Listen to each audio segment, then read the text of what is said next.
nous célébrons la fête du corps et du sang du Christ, qu'on aimait appeler la fête Dieu. Une fête que nous célébrons 15 jours après la Pentecôte et qui va nous remettre en contact avec le pain venu du ciel au moment de Moïse. Alors je reprends ma petite méthode pour aborder l'évangile de ce jour en Jean, au chapitre 6, avec première lecture de cet évangile pour détecter les éléments spatio-temporels de cet évangile. En Jean au chapitre 6, le début du chapitre, s'est passé de l'autre côté du lac de Génézareth, sur une colline. Jésus est là avec une très grande foule et toute la journée Jésus va parler, enseigner, nourrir par sa parole. Et puis le soir, Jésus va multiplier les pains et nourrir matériellement avec le pain. Et puis la nuit passe, et le lendemain, Jésus est de l'autre côté du lac, dans la petite ville, la bourgade de Capharnaüm, dans la synagogue, un édifice en pierre taillée, assez beau, que les pèlerins peuvent visiter lorsqu'ils se rendent en pèlerinage à Capharnaüm. Voilà pour les éléments spatio-temporels, on est donc dans une synagogue. Maintenant, identifions les personnages. Deuxième lecture. Dans cette synagogue, il y a des Juifs qui la veille étaient à écouter Jésus dans son enseignement et à se nourrir du pain multiplié. Deuxièmement, il y a les 12 apôtres de Jésus.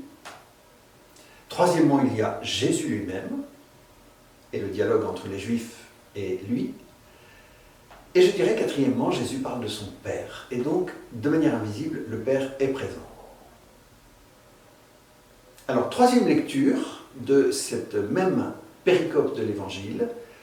Quel message j'identifie? Le premier message que je voudrais identifier, c'est une parole tellement énigmatique de Jésus lorsqu'il s'adresse à ces Juifs qui, la veille, ont mangé du pain matériel.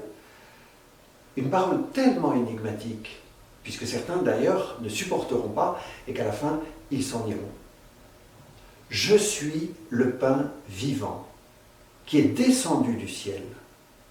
Si quelqu'un mange de ce pain, il vivra éternellement. Alors vous savez, pour un juif, ça fait tout de suite un déclic. Le pain venu du ciel, tout de suite le juif, il pense à Moïse.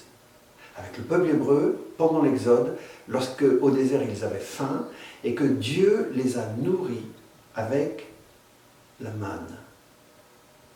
Cette nourriture qui n'était pas très bonne, qu'on ramassait le matin, c'était posé au sol, mais enfin qui a nourri le peuple de la part de Dieu. Alors tout de suite ça fait penser, je suis le pain vivant qui est descendu du ciel. Cela évoque un don. Mais évidemment ça provoque Jésus dire qu'il est un pain, que comprendre. Évidemment, après, on comprend bien que la veille, il avait d'abord nourri par sa parole pendant toute la journée, et qu'ensuite il a nourri matériellement par le pain. Et on voit bien le double registre sur lequel Jésus est en train de nourrir. Deuxième message que je retiens, celui qui mange ma chair et boit mon sang demeure en moi et moi je demeure en lui. Il y a une compénétration. Et je reviens sur cette expression « boire mon sang ». Car à vrai dire, dans le langage de Jésus, il utilise deux termes. À certains moments, il dit « boire mon sang » et à d'autres moments « boire ma coupe ». Qu'est-ce qu'on peut comprendre? Boire mon sang. Thérèse de l'Enfant Jésus, elle a cette intuition.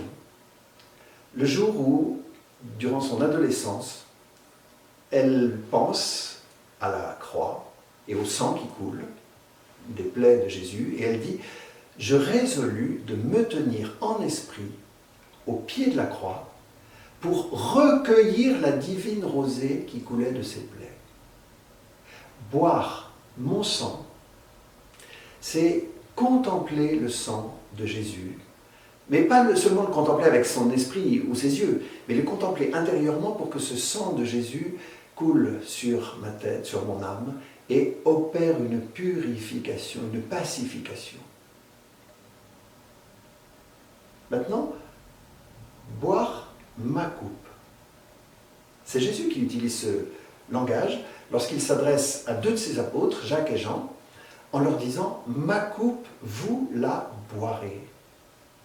Et qu'est-ce que ça veut dire? Ça veut dire qu'en fait, ils vont, dans la destinée de leur vie sur la terre, ils vont souffrir quelque chose pour le nom de Jésus. Autrement dit, suivre Jésus en sa passion. Boire ma coupe, en fait, c'est une expérience de proximité avec Jésus en sa passion. Voilà, nous sommes en ce dimanche du corps et du sang du Seigneur. Vous avez vu l'hostie ici, elle n'est pas consacrée. C'est un symbole et que nous avons mis à l'écran aujourd'hui pour pouvoir évoquer l'hostie consacrée de la messe. Celle-ci n'est pas consacrée. À côté de l'hostie, vous avez les Saintes Écritures. Parce qu'à vrai dire, nous nous nourrissons du corps des Saintes Écritures. Aussi bien, vous voyez, du corps sacramentel que du corps des Écritures. Saint Jérôme, le père de l'Église, qui a traduit le premier, la Bible en latin, Saint Jérôme affirme que nous nous nourrissons autant du pain eucharistique que des Saintes Écritures.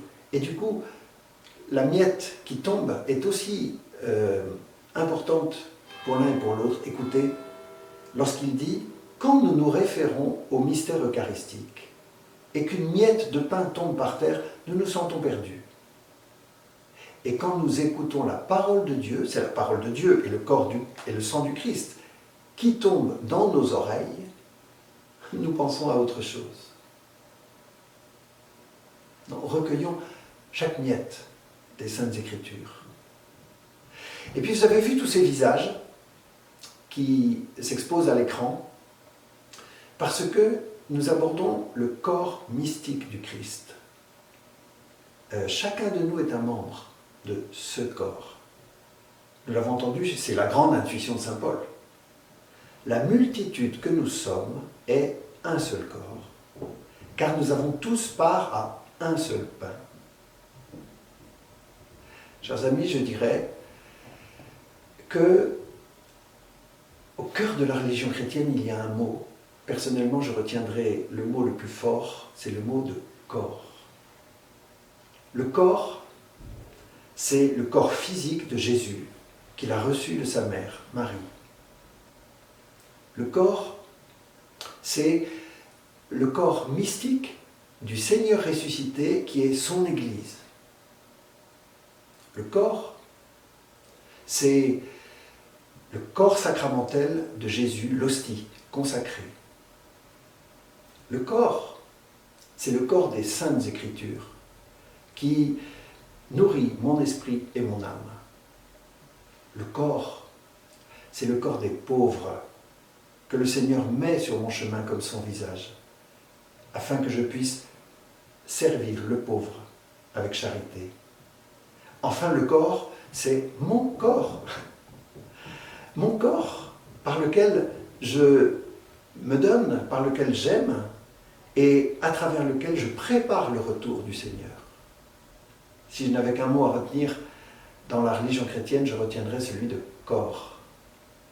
Voilà, nous sommes arrivés à la fête du corps et du sang du Seigneur. Faites Dieu. Je vous invite à entrer dans cette contemplation. Marthe Robin, la fondatrice des foyers de charité, qui se nourrissait uniquement de l'hostie. Elle a cette formule en disant « Quelqu'un peut bien venir communier tous les jours, ça ne le transformera pas s'il ne fait pas oraison. » Vous voyez, c'est ce cœur à cœur qui transforme dans la contemplation du Seigneur. Je vous souhaite une belle contemplation, une belle adoration, et je vous donne rendez-vous la semaine prochaine pour la fête du Sacré-Cœur de Jésus. Bon dimanche.